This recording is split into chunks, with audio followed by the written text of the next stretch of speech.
আসসালামু আলাইকুম। 11তম BCS math প্রিলিতে আসা 16টি প্রশ্নের 6 থেকে 10 পর্যন্ত এই 5টি প্রশ্ন নিয়ে আমরা বিস্তারিত আলোচনা করব। এখানে 6 নম্বরে দেওয়া আছে একটা ধারা দেওয়া আছে। ধারাটির প্রথম হচ্ছে 19, তারপর 33, 51, 73। এই ধারাটার দিকে আমরা লক্ষ্য করলে দেখব এইখান থেকে কত বাড়ছে 14, এইটা থেকে কত বাড়ছে 18, পরেরটা কত বাড়ছে 22। তাহলে আপনি দেখুন এই প্রথমবারে আমরা 14 বাড়াইছি, পরেরটায় কিন্তু 18 বাড়াইছি, কারণ এটা থেকেও এটা 4 বেশি। পরেরটা আমরা 22 বাড়াইছি, এটা থেকেও এটা 4 বেশি। পরেরটা আবার 4 বেশি, তার মানে 22-এর সাথে 4 যোগ করলে হবে 26। তাহলে পরেরটা বাড়বে কত 26। আমরা এটার সাথে যদি 26 যোগ করি তাহলে আসবে 99। তাহলে আমরা বলতে পারবো যে এটার পরবর্তী সংখ্যাটা হচ্ছে 99। 7 নম্বরে দেওয়া আছে একটি পাত্রে দুধ ও পানির অনুপাত 5:2। দুধ ইস্টু পানি অনুপাত কত 5:2। যদি পানি অপেক্ষা দুধের পরিমাণ 6 লিটার বেশি হয় তবে পানির পরিমাণ কত? তাহলে দুধের পরিমাণ, তাহলে আমরা বলতে পারবো যে পানি অপেক্ষা দুধের পরিমাণ 6 লিটার বেশি। এখন এই যে অনুপাত, অনুপাত দ্বারা কি বোঝায়? দুধ ইস্টু পানি। তাহলে আমরা বলতে পারি দুধের পরিমাণ 5 লিটার হতে হলে পানির পরিমাণ 2 লিটার।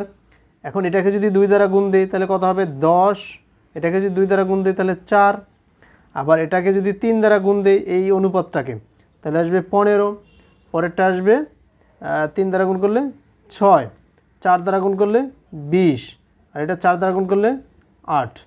তাহলে আমরা এই অনুপাতকে যে কোনো সংখ্যা দ্বারা উভয়টাকে সেম সংখ্যা দ্বারা গুণ করতে হবে। তাহলে এই আমরা বলতে পারবো দুধের পরিমাণ 5 হলে পানি 2, দুধের পরিমাণ 5 হলে পানি 4, দুধের পরিমাণ 15 হলে পানি 6, এইভাবে চলতে থাকবে।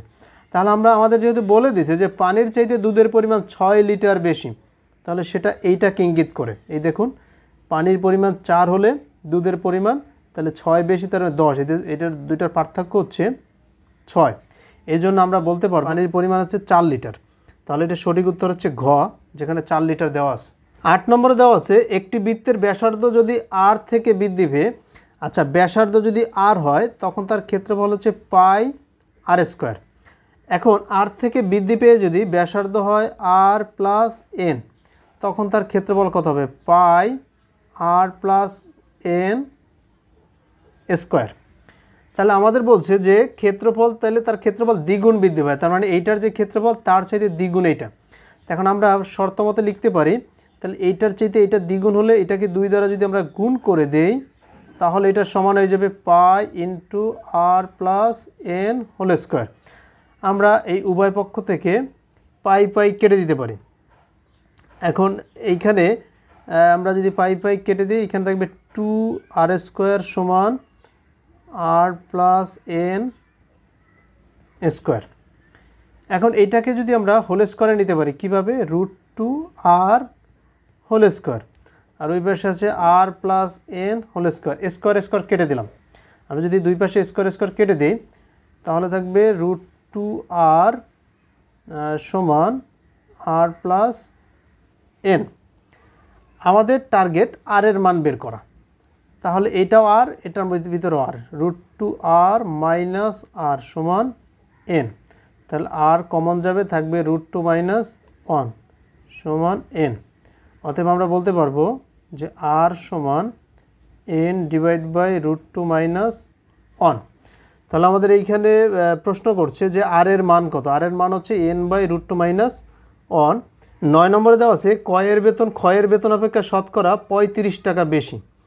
আচ্ছা তাহলে কয়ের বেতন এখানে বেশি, কত টাকা বেশি? 35%।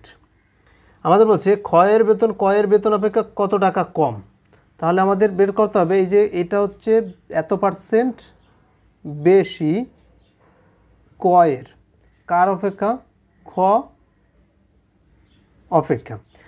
হ্যাঁ, তাহলে আমাদের বের করতে বলছে ক্ষয়ের বেতন কত, মানে ক্ষয়ের বেতন কয়ের চাইতে কত পার্সেন্ট। তাহলে আমরা যদি বের করতে চাই যে খ এর বেতন ক অপেক্ষা, তাহলে আমাদের একটা সূত্র আছে, এটা আপনারা মনে রাখবেন যে এইটাকে আর হিসেবে ধরেন। তাহলে আমরা উপরে লিখব 100 ইন্টু আর মানে 35, আর নিচে লিখে দেব 100 প্লাস 35। এটাকে আমরা পার্সেন্টেজে দিয়ে দেব।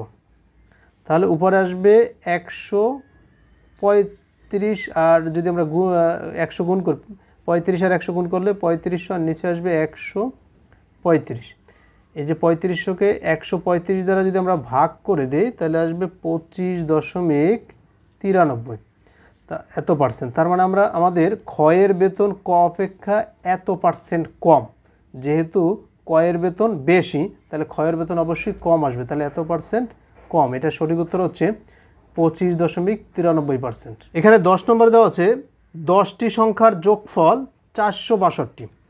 10টা সংখ্যার যোগফল হচ্ছে 462। এদের মধ্যে প্রথম 4টার গড় দেওয়া আছে। এই 4টার গড় কত করে দেওয়া আছে? 52। তাহলে আমাদের 4টার টোটাল কত আসবে? আমরা 4 দ্বারা এই 52কে গুণ করে দেব, তাহলে আসবে 208। এরপর বলছে শেষের 5টার গড় দেওয়া আছে 38। শেষের 5টার গড় 38, তাহলে 38কে আমরা গুণ করব 5 দ্বারা। তা 38কে 5 দ্বারা গুণ করলে হবে 190। তাহলে 10টার টোটাল হচ্ছে 462। এর ভিতরে আমরা এই যে 4 আর 5 টোটাল কয়টা? 9টা। 9টার মোট বের করব, কত আসে? 8 9 3 398।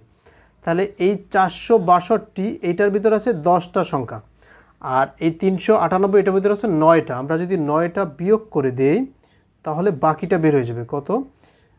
তাহলে আসবে 64। তাহলে আমরা বলতে পারবো এই প্রথম 4টা আর শেষের 5টা, তার মানে এই 5 নম্বর সংখ্যাটা হচ্ছে 64। এটা সঠিক উত্তর হচ্ছে 64।